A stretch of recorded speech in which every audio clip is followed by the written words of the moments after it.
Hey guys, I hope everyone is doing well and enjoying this beautiful fall weather. So today we're going to talk about two forestry tools. The first tool we're going to talk about is the logger's tape.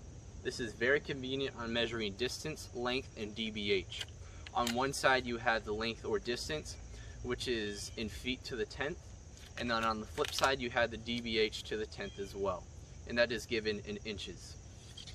So the first thing we're going to do is measure the DBH of this tree. This is a nice big old tall red oak. We'll see the height once we get to the clinometer part, but first thing we're going to do is measure the DBH. So right now I'm on the uphill slope of this red oak, and I'm going to put my nail in right there into the tree, and the next thing I'm going to do is walk around the tree.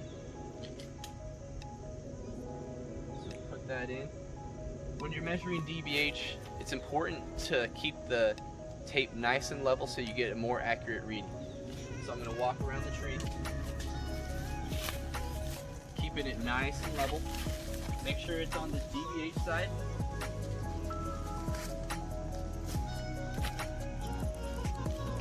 There you go. So this is going to be measuring your DBH, which is the cross-sectional length of this tree. So I'll bring you guys up a little closer so you can see this. So as you can see guys, right here we pretty much almost have exactly 20 inches in DBH.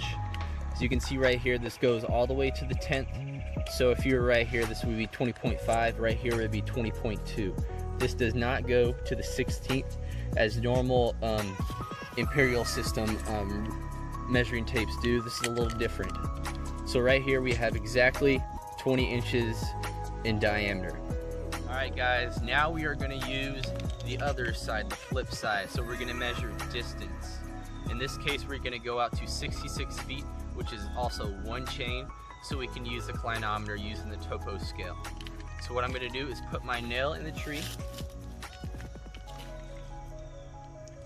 right there, and then I'm going to walk out to 66 feet.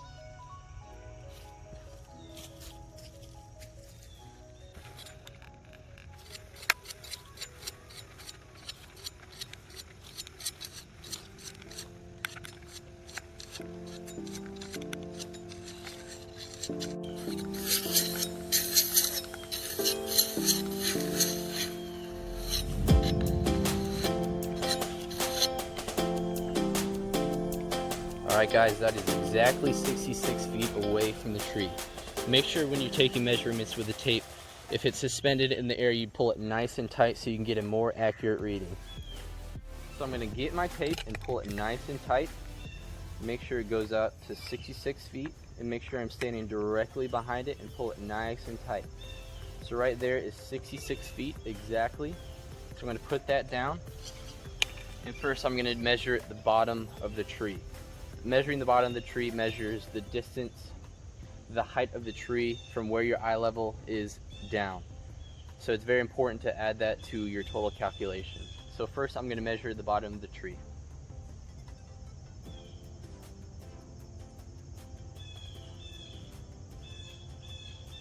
So the bottom of the tree is 14 feet down from eye level. So now I'm going to measure the top of the tree.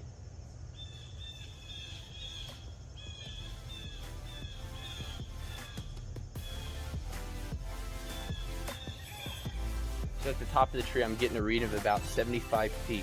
So what I'm going to do is add 14 to 75, which is 89 feet. So the total height of this tree is 89 feet. Alright. So next thing we're going to do is take it out to 100 feet and use the percent scale. Alright guys, so we're exactly 100 feet away from the base of that red oak. So now we're going to use the percent scale to measure the total height. So 100 feet. So first I'm going to measure from my eye level to the bottom of the tree.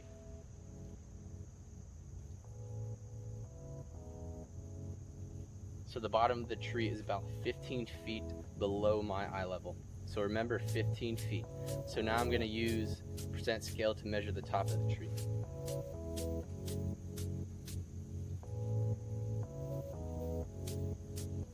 So at the top of the tree, it's reading 72 feet.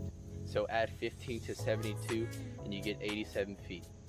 So the total height of this tree is 87 feet, which is very similar to the height that we got from the topo scale of 89 feet. It's a very useful tool to have two scales in case you want to go up to 66 feet or 100 feet. I prefer 66 feet so you know where the top of the tree and you can see the bottom of the tree as well, and you have to walk a little bit less. So let's get into the other scale on this clinometer, which is angle. So now that we know how to use the percent and topo scale, we're going to use the degree scale. So the nice thing about this clinometer, the degrees are given on the outside so you don't have to look through the eyepiece. So in this situation, we're going to be measuring the angle of this tree right here that has fallen onto another tree. So what I'm going to do is line up the bottom of the clinometer to the edge of that tree to get the angle.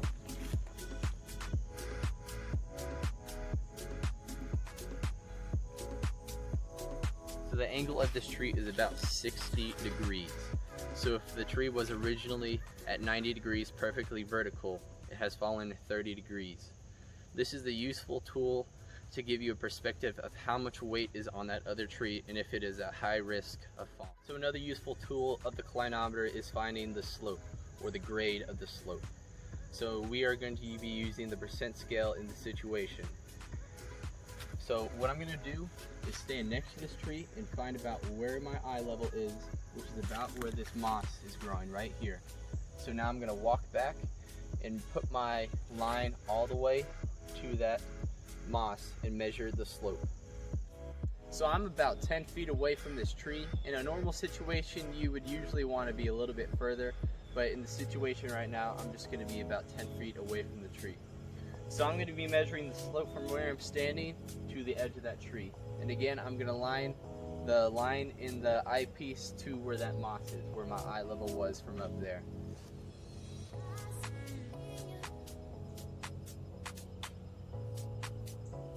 So from me to the tree, the percent slope is about 17%. Guys, I've shown you how to use these tools for finding DBH, measuring the length up to 66 feet and 100 feet using the logger's tape, and measuring standing tree height and angle using the clinometer with the percent scale, topo scale, and degrees. So now we're going to take a little bit closer look at these tools. So first we're going to look at the Spencer Products logger's tape. This is the model number 900DC. This goes out to 100 feet and it goes out to the 10th. So on this side you have your length or distance to the feet to the 10th. You also have smaller increments as well. This is a nylon coated measuring tape, so it's pretty rugged and strong, but you also be aware that it's very thin, so it also has the potential to cut you if you're not paying attention and you're reeling it in. And then on the flip side, we have our diameter tape. As you can see right here, it's the diameter equivalent of circumference. So instead of doing the math and finding the circumference to find the diameter, this is already converting your circumference to a diameter in inches to the 10th. So if you were wrapping your, as we did in the field, we were wrapping our D tape around the tree and it is measuring in inches in diameter. The thing about this tape, it's very large, it's very heavy, but it's very useful. On the end we have a little nail that we use to put in the tree in case you need to put it in and walk out if you're the only person on the job. We also have a little hook in case you want to attach any other attachments for attaching it into the tree. It has a little clip right here. I usually clip it to my belt loop when I'm not using it, and when I'm using it all I have to do is pull it out and I usually stick it in and walk back. This tape is, measuring tape is replaceable in case you do put a kink in it and it ends up breaking or snapping. So what you would do to replace it is you're gonna first loosen these screws right here with a screwdriver, a flathead screwdriver. Just gonna loosen those.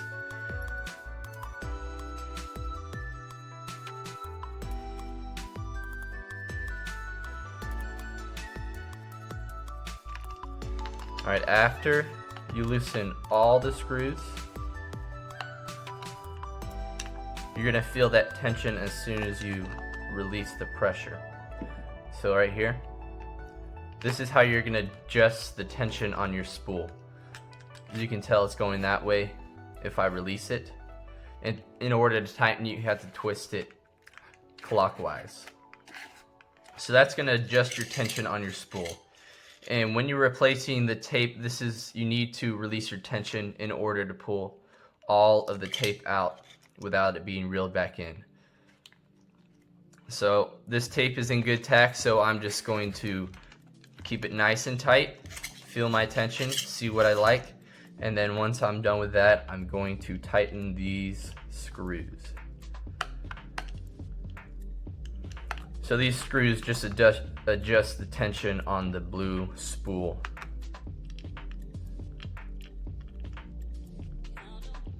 Make sure it's nice and tight. You don't want to lose your tension, especially while you're in the field.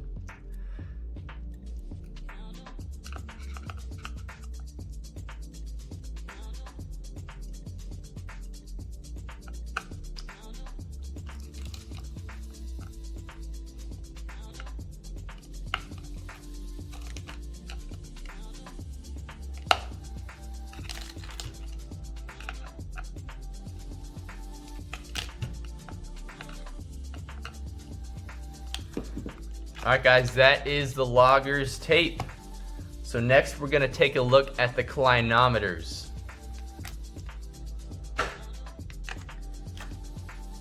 Alright guys, now we're going to take a look at the clinometers. Right here is the Brunton in the leather case, and right here is the Suunto.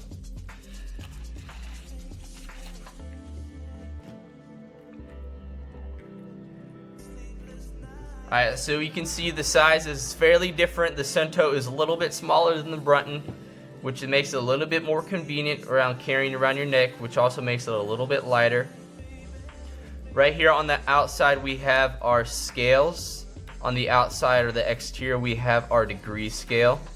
Seems like the Suunto is a little bit easier to read on the outside, with the Brunton a little bit smaller numbering. Both the eyepieces are on the back side. On the Suunto you have a illuminator, which allows sunlight to get in to help illuminate your scale. And then on the Brunton we have an actual LED, a green LED that illuminates the eyepiece so you can see in low light situations. On the back side we have a single tripod point on the Suunto, and on the Brunton we have 3, 1 on the bottom and 2 on the sides right here. On the Suunto we have a conversion from degrees to angle, or percent to angle. So if you were reading 19% in your eyepiece, that would be almost 11 degrees of angle. And on the Brunton we have a little conversion from degrees to sine and tangent. And we also have a little bit of conversion right here. So 1 chain 66 feet, 1 mile, 52, 80 feet, etc. Both these eyepieces are adjustable for magnification, in case you want to hold your eye a little bit further back so you can read the scale nice and easily.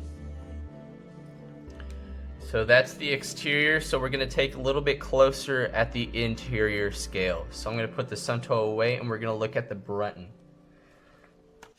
So this comes with the Brunton, a little data sheet and a little bit of description of the scales. So this is the outside right here. This is your degree scale as seen right here. And then on the interior, this is what you're going to be looking at when you're looking through the eyepiece. On the very left hand side when looking in, that is your percent grade scale right here on the very inside of the dial. In the middle you're going to have your topo scale, which is for 66 feet or 1 chain. And then on the very outside you're going to have your degree scale. So that's going to show you the degrees to all the way to 90 degrees. So I'm going to try and put in some pictures about what it looks like on the inside of both. So this is what it's going to look like on the inside looking through the Brunton eyepiece. On the very far left you have your percent scale. In the middle you have your topo scale. And then on the far right you have your degree scale. And this is what it looks like on the interior of the Suunto clinometer. On the left you have the percent scale, and on the right you have the topo scale. You guys enjoyed the video and learned a lot about these two tools. I hope you guys are enjoying the weather, staying healthy, and I look forward to seeing you guys soon.